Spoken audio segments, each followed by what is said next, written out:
네, 이번 한 주 뉴스를 깊이 있게 내다보는 시간이죠. 이번 주 정치 기상도를 알아보는 정치예보관 신지호 전 국회의원과 함께하겠습니다. 어서 오세요. 네, 안녕하세요. 이번 주는 뭐 다들 아실 만한 굵직한 일정들이 있는 한 주인데요. 정치권 기상도부터 한번 짚어보고 가겠습니다. 헌법재판소가 정말 바쁜 한 주가 될 것 같습니다. 내일 오후 2시부터 윤석열 대통령의 탄핵 심판 11차 변론기일이 열리는데 최후 의견 진술을 하는 날이잖아요. 대통령과 국회 소추위원단이 최후 의견 진술에 나서고 26일에는 법원에서 이재명 더불어민주당 대표의 선거법 위반 사건 2심 결심 공판이 열립니다. 검찰의 구형량이 나오는 날이고요. 국회는 27일 본회의를 열고 명태균 특검법을 표결에 붙인다는 계획입니다.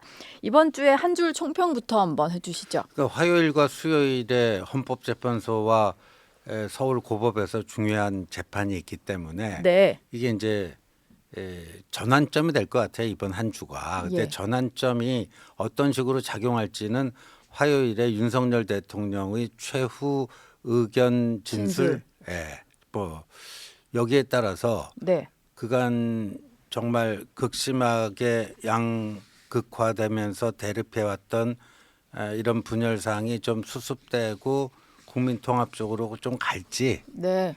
아니면 그 분열 사항이 오히려 더 확대될지, 그 분수령이 될 수도 있다라고 생각합니다. 그래서 대통령께서 어떤 내용을 담을지는 저는 모르겠어요. 그런데 일단 어떤 결과가 나오던 결과에 승복한다는 메시지만큼은 분명히 내주시는 게 좋지 않겠는가 하는 생각이 듭니다. 예, 어떤 결과가 나오든 승복하겠다. 지금 너무 반쪽으로 쪼개져 있다 보니까요. 그렇죠. 그걸 가장 걱정하시는 것 같아요. 뭐 주말 동안 기자들이 워낙 취재를 열심히 해서인지 조각조각 나온 내용들이 많은데 대통령이 한 40분 분량, 이게 사실 무제한으로 진술할 수 있게 해주겠다라고 했는데 뭐 무제한이라고 뭐 밤새 필리버스터처럼 할 수는 없는 노릇이고 한 40분 분량의 대국민 메시지를 준비 중이다, 이렇게 좀 알려지고 있거든요. 일단 신지호 의원님은 당연히 뭐 의견 전달은 안 하시는 것 같고 네. 여권 쪽에 다양한 의견들이 좀 전달은 되는 것 같아요. 보니까. 근데 뭐 어떤 어제 메시지를 한 좀 방송사가 담아라. 예. 뭐 임기 단축 개헌이 들어갈 것이다 했는데 또 아까 설명해 주신 것처럼 또 그 변호인단에서는 그거 아니다. 한 예. 개인의 생각이 좀 이렇게 와전이 된 것 네. 같다. 이런 건데 사실 돌이켜 보면요. 계엄이 12월 3일이었고요. 예. 윤석열 대통령의 첫 번째 국민 담화가 12월 7일 토요일 네. 오전 10시였어요. 예. 제가 그때 채널A에 와갖고 저랑 같이 방송하고 뉴스특보 있었잖아요. 방송 뉴스 중에 특보 우리 노은주 예. 부장님하고 하고 있었잖아요. 네. 그때 2분 몇 초 정도의 대국민 담화가 있었는데 계엄으로 불안과 불편을 끼쳐드린 점에 대해서 국민 여러분께 사과드린다. 네. 여하튼 계엄에 대해서 대국민 사과를 했어요. 했어요. 두 번째, 임기 단축을 포함한 전국 안정화 방안에 대해서는 당에 일임을 한다. 세 번째는 향후 국정 운영은 당과 정부가 이끌어 나갈 것이다. 예. 크게 보면 이 세 가지 네. 메시지고 우리는 이게 세 가지를 합쳐서 질서 있는 퇴진을 약속한 거 아니냐. 그랬죠. 그랬죠? 토요일엔 뭔가 수습에 대통령이 직접 나서면서 그랬죠. 본인의 네. 임기 단축 가능성도 열어놨다, 이렇게 다 해석을 했죠.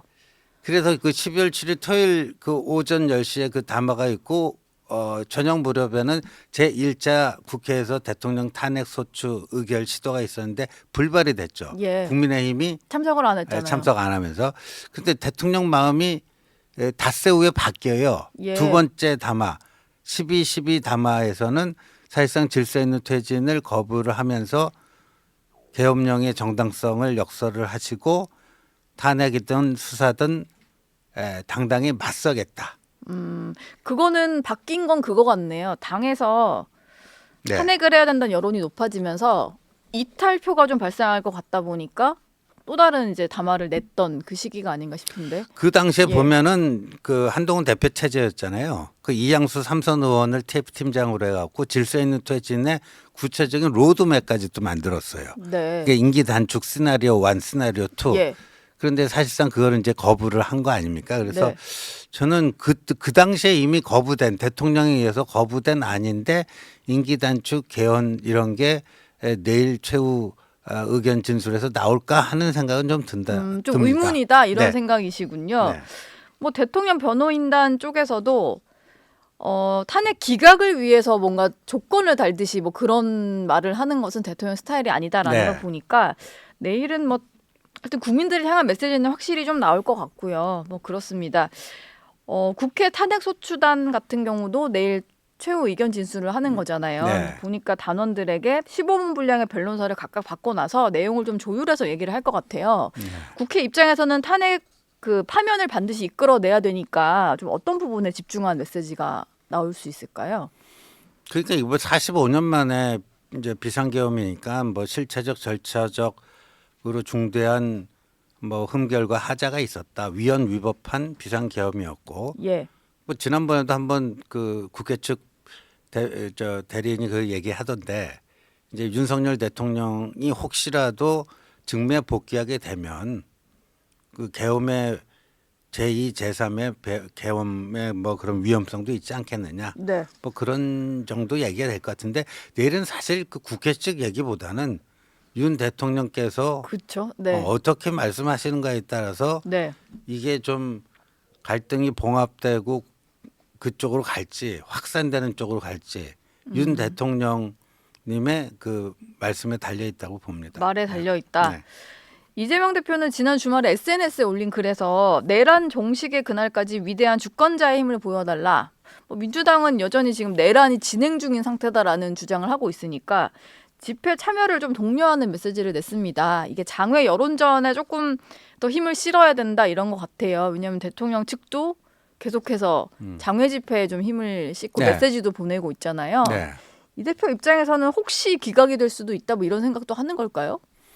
저는 뭐 그렇게까지는 생각을 안 하는 것 같아요. 민주당 측에서는요. 예. 뭐 탄핵이 인용되고 조기 대선은 거의 뭐 기정사실화 하는 것 같고요. 예. 근데 민주당 이제 입장에서는 요번에 네. 그 대통령 개헌과 탄핵 이후로 첫 번째로 민주당이 주최하는 집회를 열었잖아요. 네. 이건 이제 조기 대선 시동 거는 거라고 봐요. 조기 대선 시동 지지층부터 일단 결집을 그렇죠. 시켜놓고 당의 이름으로. 당의 이름으로 대선은 당이 치르는 거잖아요. 그렇죠. 그간에 무슨 윤석열 대통령 탄핵 촉구 집회는 뭐 민노총이라든가 이런 좌파 단체들이 해도 되는데 조기 대선은 당이 중심이 돼서 치르는 거 아닙니까? 네. 그 당이 주체로 이 집회를 소집했다라는 거는 저는 조기 대선 시동 거는 거라고 봅니다. 조기 대선 시동.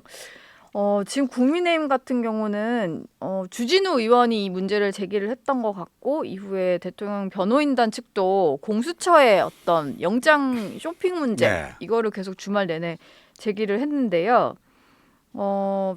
일단 이걸 찾아낸 게 대통령 수사 기록 7만 쪽을 뒤지다 보니까 공수처가 중앙지법의 영장을 여러 차례 기각을 당했고 발부 확률이 높아 보이는 서부지법으로 갔다 뭐 이런 정황을 좀 파악했다는 거예요. 근데 실제로 그런 사실이 좀 있다 보니까 이거를 보는 국민들 입장에서도 그냥 말로만 들었던 정치 공세인 줄 알았던 영장 쇼핑이 실제로 좀 있었는 것 같다라는 생각이 좀 들거든요. 저도 그렇게 봅니다. 그러니까 예. 이제 그 영장의 종류가 뭐 통신영장, 뭐 압수수색 영장인지 아니면 체포영장인지 공수처에서는 똑같은 영장은 아니다. 예.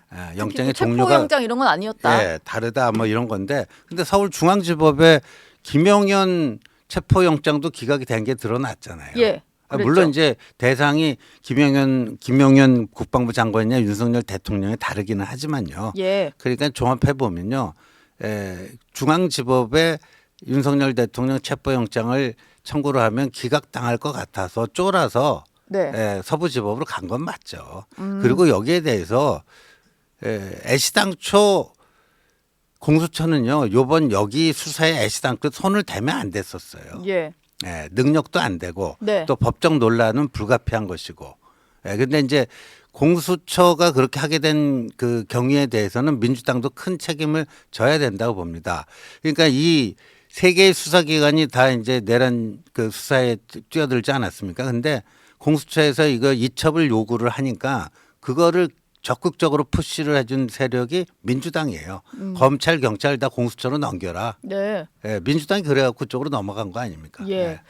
지금 이 논란에 대해서는 그 국민의힘에서는 공수처를 뭐 고발까지 했고 오늘도 항의 방문까지 좀 한다라고 하던데 헌법재판소의 어떤 결론이 난 이후까지도 이 적법 수사 절차에 대한 논란은 계속 될 것 같긴 하거든요. 그러니까 헌법재판소의 탄핵 심판 선고 결과 그거고 이건 이거고 예. 연결이 전혀 없는 건 아니지만 이 공수처가 이렇게 했던 거에 대해서는 책임을 물어야죠. 근데 책임을 물어야 한다. 공수처 이제 없어져야 되는 거 아닙니까? 예. 그렇게 생각합니다. 근데 민주당에서는 공수처 지원하는 법안까지 또 추가로 발의를 했던데 네. 전현희 의원인가요? 근데 이제 이게 아까도 말씀드렸지만 공수처가 깜도 안 되는 사람들이 욕심을 내 갖고 이렇게 내란 수사에 뛰어들어가고 온갖 곳에 이제 평지풍파를 일으키고 결국 이제 영장 쇼핑 이런 게 드러난 거 아닙니까? 네. 그리고 그거를 민주당이 뒷배였다 하는 거니까 민주당이 자꾸만 공수처를 감싸잖아요. 그럼 자기 무덤 파는 거예요. 의심을 더 살 수밖에 없겠네요. 뭔가 연관돼서 영장 쇼핑까지 이어진 네. 것처럼. 근데 공수처가 검찰에 그 윤 대통령 사건 이첩을 요구한 게 12월 8일이었는데 네. 지난해요.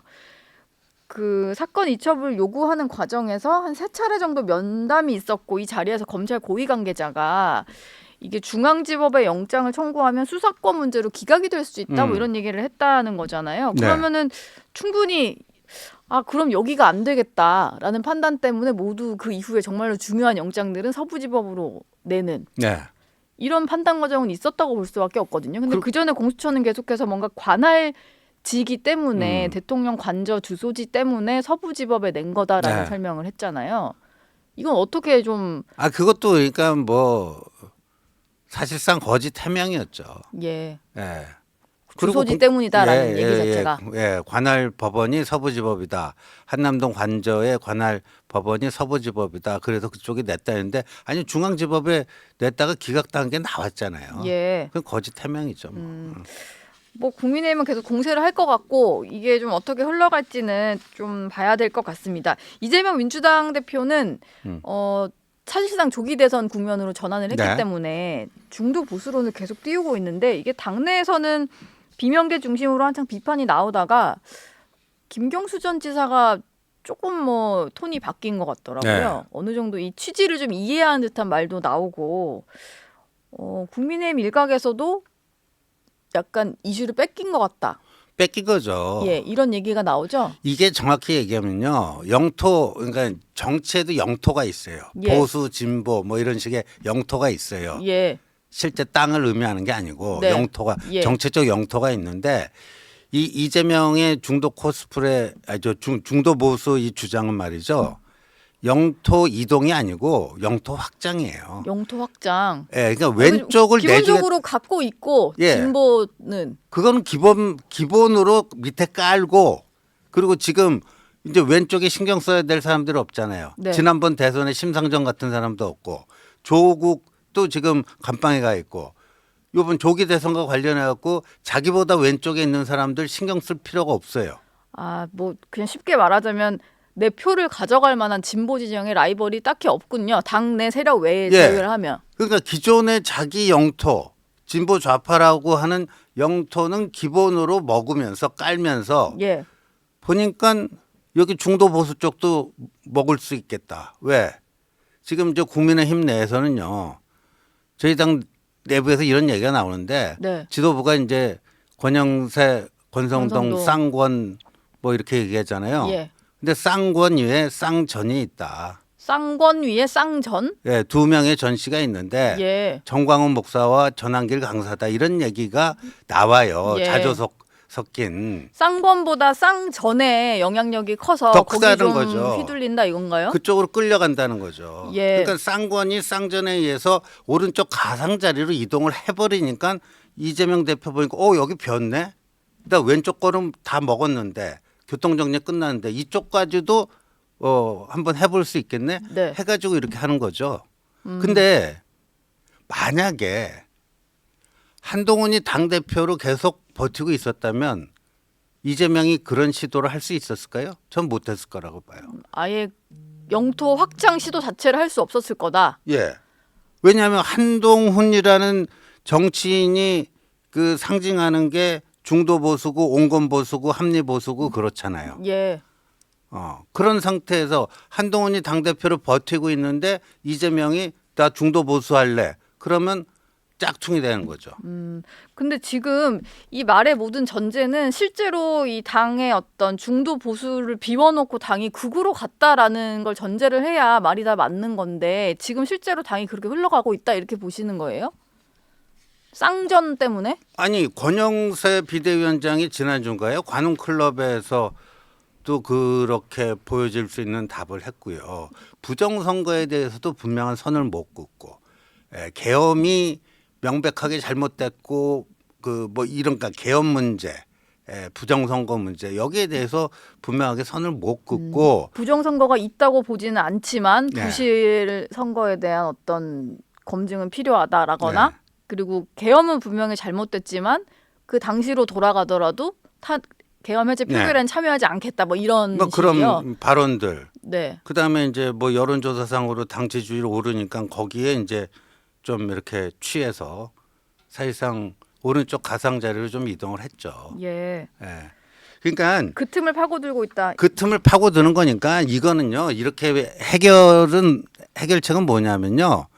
지금의 쌍권 지도부라든가 이 강성 보수로 분류되는 분들은 이걸 해결할 수가 없어요. 예. 이게 온건 보수, 중도 보수 이쪽에 있는 분들이 그게 활성화되면서 그게 뭐 어제 이제 안철수 의원이 사실상 출마 선언했지만 네. 뭐 한동훈 대표도 이제 책 내고 활동 재개하고 뭐 이런 그 뭐 오세훈 시장도 그 중에 한 명일 수가 있고요.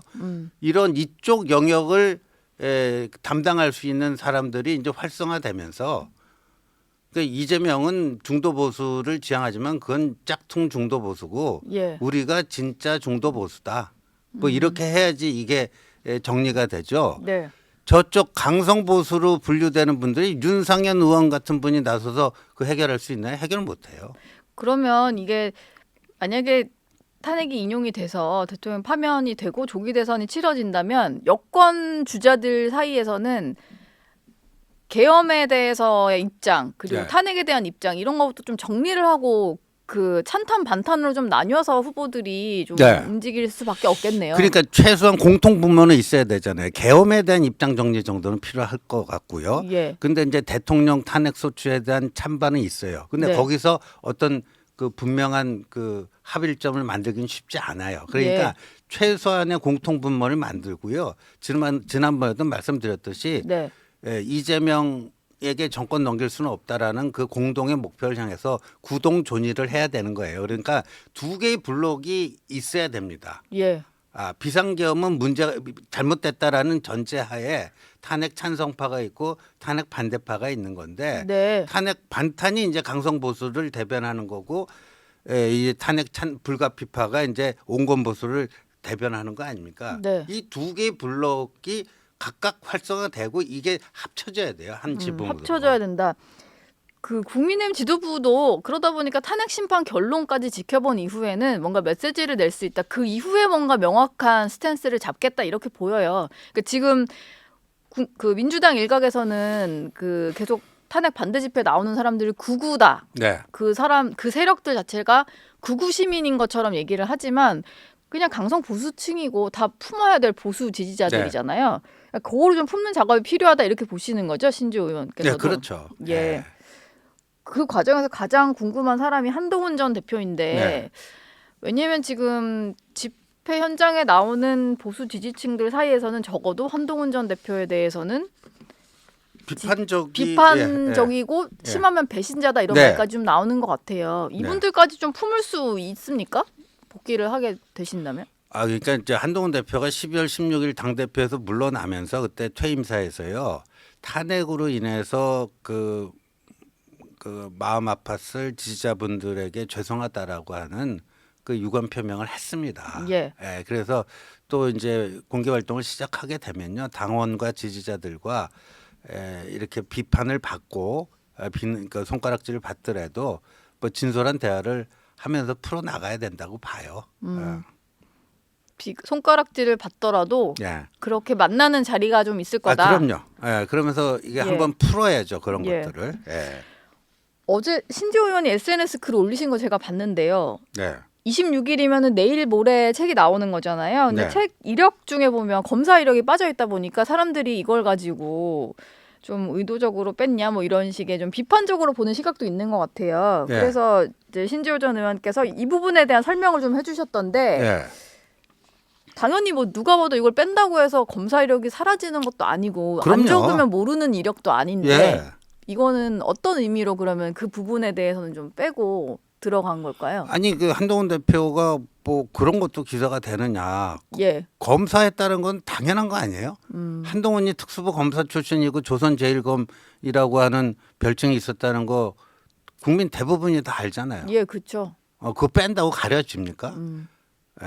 그러니까 그거 뺀 거 가지고 뭐 이렇게 그 저렇게 뭔가 새롭게 이렇게 분장해 가지고 이미지 변신하려고 예. 얄팍한 수를 쓴 거 아니냐 식의 그 비판적 기사가 좀 나왔잖아요. 네. 근데 그게 이제 억가라는 거를 제가 어제 그건 억가다. 예, 그 억가라는 걸 제가 이렇게 분명하게 밝힌 거예요. 근데 거기 표현해 보니까 그 사실 검사들은 누군가의 죄를 좀 뭐 단죄하는 역할을 네. 하잖아요. 그러다 보니 뭐 조선제일검 이런 식의 칼에 비유해서 쓰는 얘기도 하는데 정치인의 칼은 민생을 살리는 활인검이어야 네. 한다 이런 표현을 쓰셨어요. 그러니까 예.